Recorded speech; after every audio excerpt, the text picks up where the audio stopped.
اندرون اور برون کو جانتا ہے، خدا ہماری زندگیوں سے واقف ہے۔ تو کہتا ہے کہ تو میرے خوابگاہ کی بھی چھان بین کرتا ہے، تو میرا اٹھنا بیٹھنا جانتا ہے۔ تو میرے عزیزو، آج مجھے اور آپ کو سوچنا ہے، سمجھنا ہے، ہمیں اپنے آپ کو بہتر کرنا ہے۔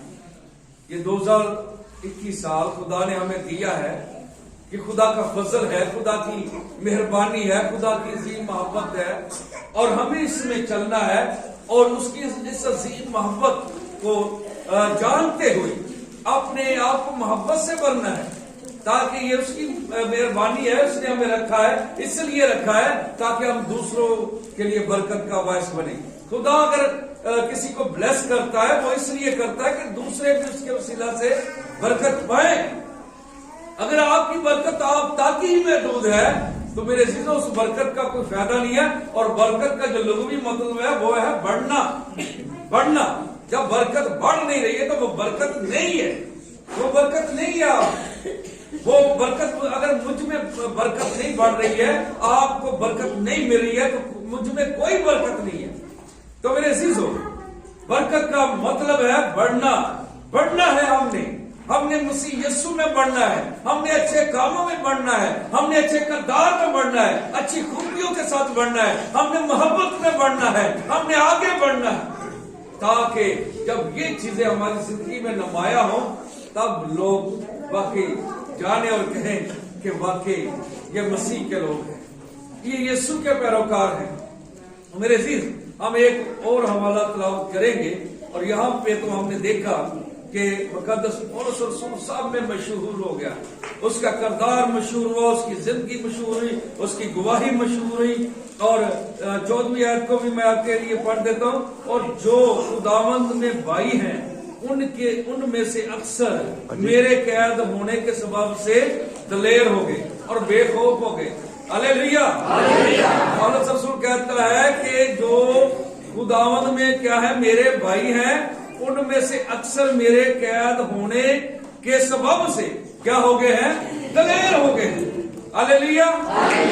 ابلیس کی خواہش تھی کہ میں اس کو دبا دوں تاکہ یہ پریشان ہو کر، دب کر، مصیبتیں سہ کر ایک کونے میں بیٹھا رہے اور موت کا کیا کرے، انتظار کرے۔ ابلیس کی یہ چاہت، ابلیس کی یہ خواہش ہے کہ وہ آپ کو دبائے گا، آپ کو پریشان کرے گا، اور آپ کے لیے اس طرح کے برے منصوبے وہ تیار کرے گا۔ لیکن پولس کہتا ہے کہ جب میں قید خانہ میں جب میں پکڑوایا گیا اور مشہور ہو گیا تو بھائیوں نے دلیری پائی، جو محل سے باہر تھے، جو قید خانہ سے باہر تھے، جو محل کے اندر بھی تھے، انہوں نے بھی دلیری پائی۔ یار جب ابلیس پولس کا کچھ نہیں بگاڑ سکا تو ہمارا کیا بگاڑ سکے گا؟ جب پولس دلیری کے ساتھ منادی قید خانہ کے اندر کر رہا ہے اور کیسری سپاہیوں کے سامنے کر رہا ہے، تو ہمیں باہر منادی کرنے میں کیسا خوف ہے؟ تو بھائی خداوند میں کیا ہوئے، مضبوط ہو گئے، دلیر ہو گئے، بے خوف ہو گئے، اور خدا کا کلام سنانے میں زیادہ جرأت کرنے لگے۔ ہلیلویا۔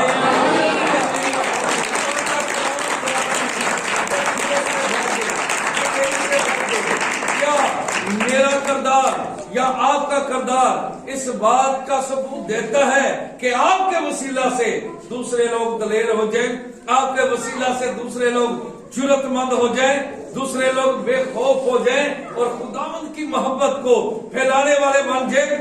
تو میرے عزیزو، آج ضرورت ہے اس بات کی کہ ہمارے وسیلہ سے بھی دوسرے کو دلیری ملی۔ اگر آپ دلیر ہوئے تو دوسرے کو بھی دلیری ملے گی، اگر آپ بزدل ہیں تو دوسرے بھی کیا ہوں گے، بزدل رہیں گے۔ ہمیں دلیری کے ساتھ اپنے خداوند کے نام کو جلال دینا ہے، کیونکہ یسوع نام کو شرمندگی کا نام نہیں ہے، یسوع نام تو دلیری کا نام ہے۔ ہلیلویا۔ خداوندی کا نام ہے۔